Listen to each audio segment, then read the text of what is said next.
So one of the biggest things that we hear from nurses is, I don't interview that much, and I don't know how to interview. So one of the things that we do is we walk people through what to prepare for a phone conversation or for an on-site visit. And those are different, okay? So for every interview you have with a hospital or an LTAC or a skilled nursing facility or whatever it is you're interviewing with, one of the things you want to make sure that you do is you want to plan. So before you have your interview, what you want to do is you want to look at the website for each individual hospital that you're going to be interviewing with. Whether you've got one interview with this hospital and another one with this one, and another one with this one, you want to research all of those. And what you want to do is you want to read the mission and the values. The mission and the values is very telling about each individual facility because it's going to share with you what they're about and what they're looking for from their employees, what they're going to offer you. The key to researching that is finding those things you have commonality with, right? Finding those things that you can relate directly to. And what you want to do is take some pen, take some paper, and write that down. And you're going to want to write down everything that you're going to want to ask. And you're going to want to take that with you or keep it in front of you. So hey, it's Steve Anderson at RecruitOpps, and what we're doing today in this vlog is we're going to be covering preparation for an interview. Whether that's an on-site, whether that's a phone, we're going to cover those so that you can be better prepared, because you probably don't interview all that often, and we do we do lots of interviews every day. We really do. So first thing you want to do is you want to plan, right? You want to do some research on who you're interviewing with, whether that's going to be for a phone conversation or whether that's going to be for an on-site visit to a client, right, to a hospital. So what you want to research is you want to get on the hospital's website or whatever facility you're going to visit, and you want to look at their mission and their value statements. You want to find the commonality between you and them. You're going to want to write that down. And it's important that you identify what pieces of that mission and that value, because cultural diversity and building a culture are the two biggest things that hospitals are trying to do right now. They want to have people who believe in what they're trying to get done. But you need to understand what you're getting into before you get there, right? So look at the mission, look at the values, and write those things down. The things that you relate to, okay? The next thing you're going to want to do is you're going to want to write down questions, right? High-level questions. So tell me about X hospital, right? Tell me about the team, right? Tell me about the position. Walk me through a typical day, things like that.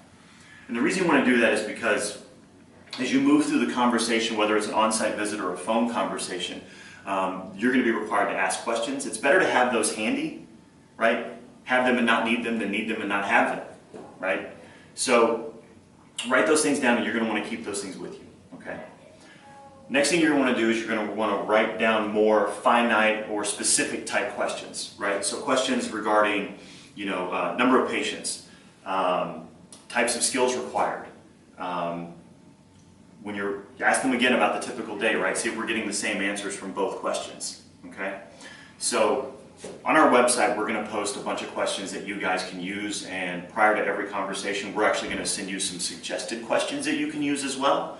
So if you have any questions, right, you can leave a comment on the video, or you can give us a call, check out our website, and we'd be happy to help you out. Now, going through a phone conversation, right? So a phone conversation, you're going to want to be prepared for about 10 minutes before that designated time. You're going to want to find a quiet place where you're not going to be interrupted by the dog or the spouse or the boyfriend or girlfriend or kids or whatever the case is. Most phone conversations are going to be 15 to 20 minutes, not very long. And most of that is just going to be discovering information, right? So find a quiet place, go ahead and grab a bottle of water, a cup of coffee, glass of tea, something you've got handy. Now for phone conversations, they are just those. Every interview you do is a conversation, and you want to keep it that way. Now remember, in a phone conversation, you take in 80% of everything that you see or feel or hear as a human being comes in through your eyes. You're going to lose that over the phone. So what you want to do is you want to focus on how you talk, the speed in which you talk, the cadence in which you talk, how long you pause, how long you're talking, right? We want this to be a two-way conversation, not a deposition, okay? So the best way to have any interview, whether that's an on-site or a phone visit, is to engage the interviewer directly. So ask them questions, how long have you been at this hospital? How did you end up in Florida? Or whatever state they're in, right? What do you like about the hospital? How long have you been doing this? Those are great questions because what you want to do is, again, create a conversation to start out. And that's going to help differentiate you from other candidates. Now, as you start out in that conversation, a couple of things they're going to ask you, right? Tell me about you. In the previous vlog, what we were talking about is, what's your story, right? Everybody's got a reason they became a nurse, or a doctor, or a therapist, or any type of healthcare professional. Share that information with them. The reason I got into nursing is X. The reason I got into healthcare is because my senior year in high school, I was hit by a drunk driver doing 85 miles an hour. And the trauma nurses in the hospital saved my life. That's how I got into healthcare. That's why I wanted to be a nurse. That's why I wanted to work with nurses, because they saved my life. So everybody's got a story. Make sure you share that. That's important.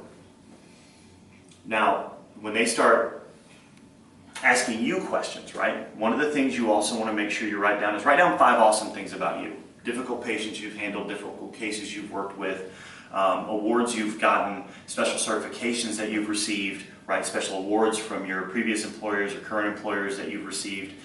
Write those down, and again, keep those with you. That's completely professional, and it shows you're prepared. That way you don't get stuck on the ums, okay? Now, as that conversation continues, be cognizant of how that conversation is going. So if you find yourself talking for a minute or a minute and a half at a time or more, stop talking, take a breath, take a drink of whatever you got with you, ask them a question. Keep them involved, right? We want this to be a conversation. Think of it as a conversation and not an interview, okay? Now they're going to share information with you about the specific opening that you're going to be working for, or the specific unit, or whatever the case is. You're going to want to take notes on everything they say, because those might not be so important now on the initial phone conversation, but on the next one they will. Okay?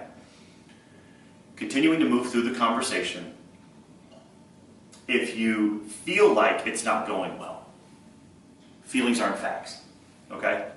I've seen interviews go for 4 hours where nobody got an offer, and I've seen offers from people who interviewed for 15 minutes.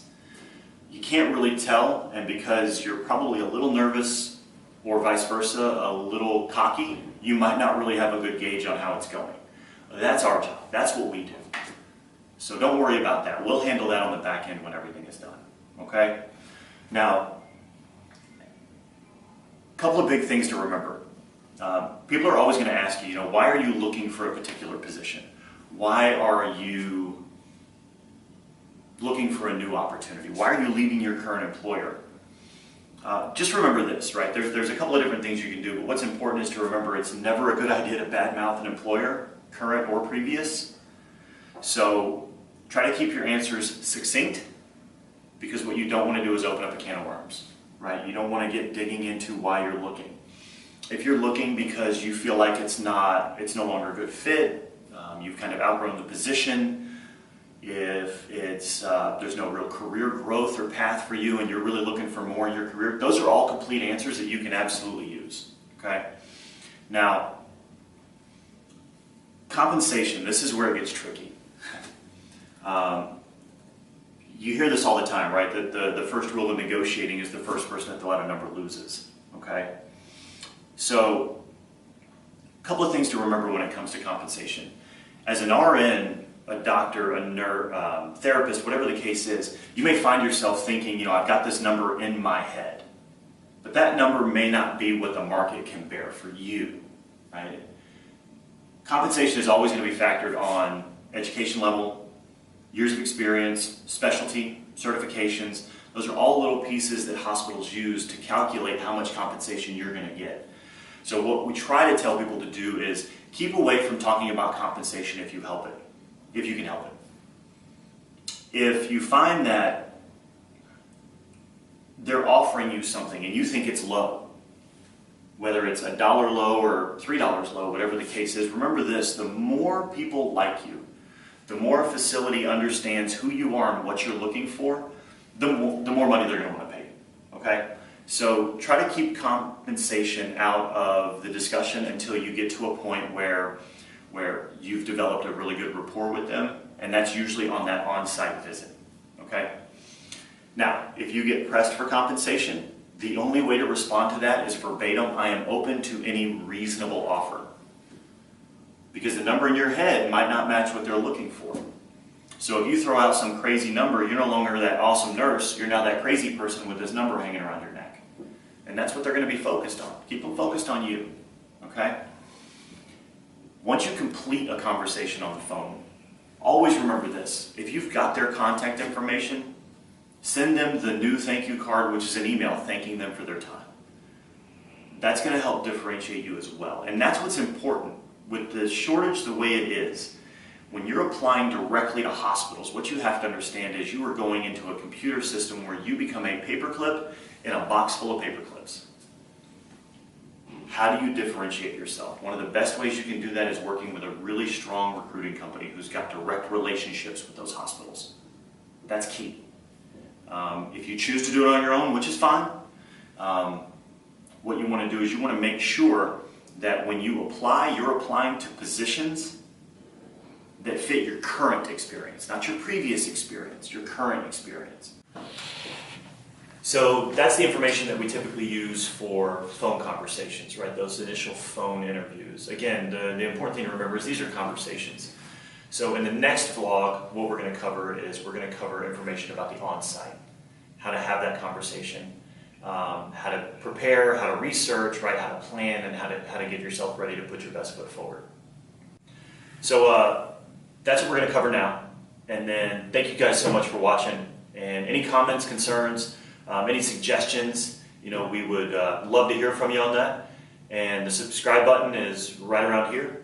So go ahead and click that, subscribe, like, share. And if anything comes up, please don't hesitate to follow us on Facebook as well, Instagram, or LinkedIn. Thanks.